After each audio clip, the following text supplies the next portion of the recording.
So after I did that Yhwach versus Dragon Ball Z video, a lot of you guys were like, well, if Yhwach can beat Dragon Ball Z, how does he stack against Dragon Ball Super? Or if you were more on the Dragon Ball side of the fandom, you were saying things like, well, sure, Yhwach might be able to beat Dragon Ball Z, but he doesn't stand a chance against anyone in Dragon Ball Super. So as the logical extension of that versus Dragon Ball Z video I did, now we're going to be doing Yhwach versus Dragon Ball Super. So strap in, get your popcorn. This is going to be a bit of a lengthier video, but I hope you guys enjoy. Leave a like and subscribe for all this research that I had to do. But with that being said, let's go ahead and get right into this. Now I'm going to assume that you already watched the Yhwach vs DBZ video, but if you haven't, I'll give you a short rundown on Yhwach's power. So we know that Yhwach was going to destroy all 3 of the Bleach realms, and then recreate them in this new realm that had no death, no despair, you know, blah blah blah. We don't care about that. What we do care about is that he was going to destroy the 3 realms, and we know that one of these realms, Yhwach, has 2 statements for it being endless in size, meaning that's one infinite realm that he's going to be destroying. However, there's also a statement saying that Yhwach's not only going to destroy the 3 realms, but also their connecting realms as well. And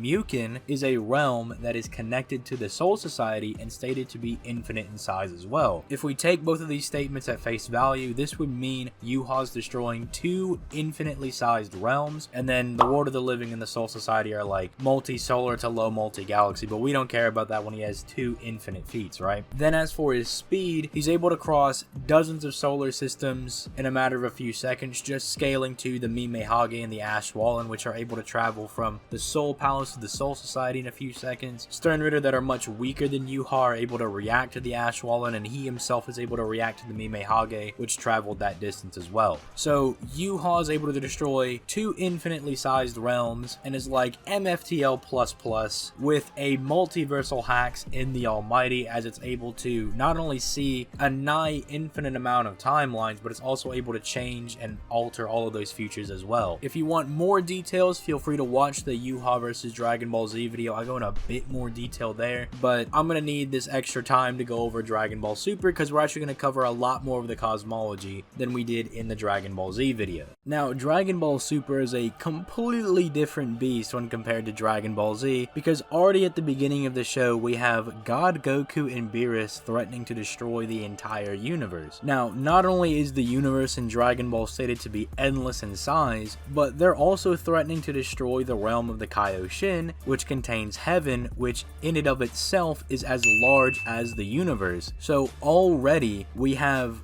God Goku and Beerus almost accidentally destroying 2 infinitely sized realms, and this is just the beginning of Dragon Ball Super. Even with some lowball estimates, Super Saiyan Blue would be 50 times stronger than God Goku, who then goes on to surpass his Super Saiyan Blue Kaioken times 10 that he fought hit in the Universe 6 versus Universe 7 tournament, meaning that he gets 10 times stronger than that, and then he continues to train for the Tournament of Power, unlocks Ultra Instinct, and again, even with conservative estimates, we'd have this guy being hundreds to thousands of times stronger than he was at the very beginning of the series. So already not looking too good for Yhwach, as beginning of series Dragon Ball Super is already on par with his best showings with their best interpretation. They should also have at least infinite speed, since their shockwaves from their attacks, not the actual attacks themselves or the characters themselves moving, the shockwaves from their strikes and attacks are capable of traveling the endless universe, even traversing into the realm of the Kaioshin, which would require it to have infinite amounts of speed, and yet they can still keep up an attack and fight with each other, meaning they would also have to have infinite speed.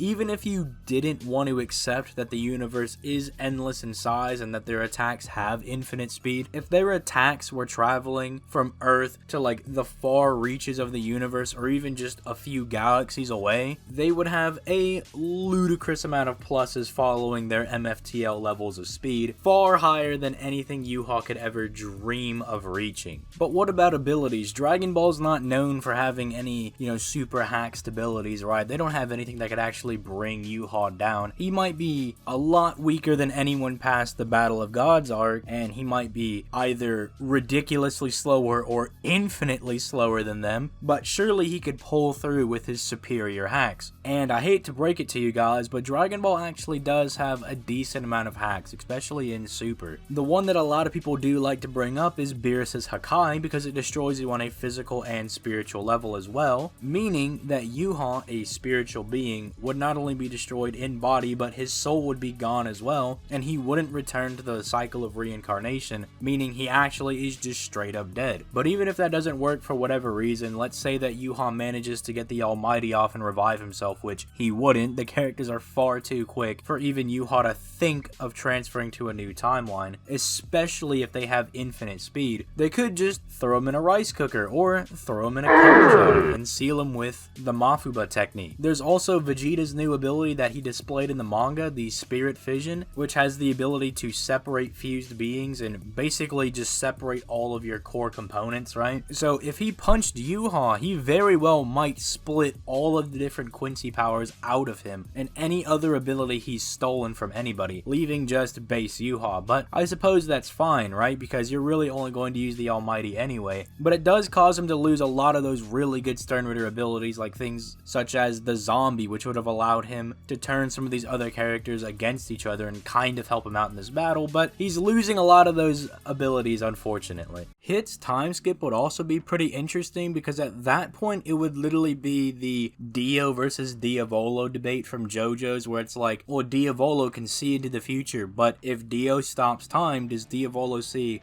Dio just sitting in place for a few seconds? Or does he see Dio moving and stop time? Does he just see himself die randomly and he's not able to figure out what goes on? It's kind of the same thing. Like, Yhwach looks in the future and he's like, there's this guy, he's just standing there. Does he see Hit jabbing him and murdering him? Does he just see himself get murdered? Or does he just see Hit standing there for like a 1/10 of a second? Which, again, I don't even think Yhwach would get the chance to do something like that. I think these characters would be far too quick for Yhwach to even think of using the Almighty or any of his other abilities. He would be dead like right as soon as the battle started, because if they have infinite speed, they literally have an infinite amount of time to test all of these different techniques out on Yhwach until something kills him. And again, even if the Mafuba doesn't work, we have other sealing techniques. They could put him in the Boo Ball, they could put him in the Z Sword, but that's only if you sternly believe that they can't kill Yhwach, which again, we have stuff like the Hakai that kills you on a physical and spiritual level. So I just think that Dragon Ball Super is way too much for Yhwach to deal with. Now, I don't think that this video is as much of a hot take as Yhwach being able to solo all of Dragon Ball Z, but if you disagree and you do think that Yhwach would be able to solo all of Dragon Ball Super, my Discord is in the description. We can discuss the topic or debate on it if you want to, but I'm just going to let you know right now, you're not going to be in for a good time. There is a lot that I did not touch up on that Dragon Ball Super has, because I really don't need to go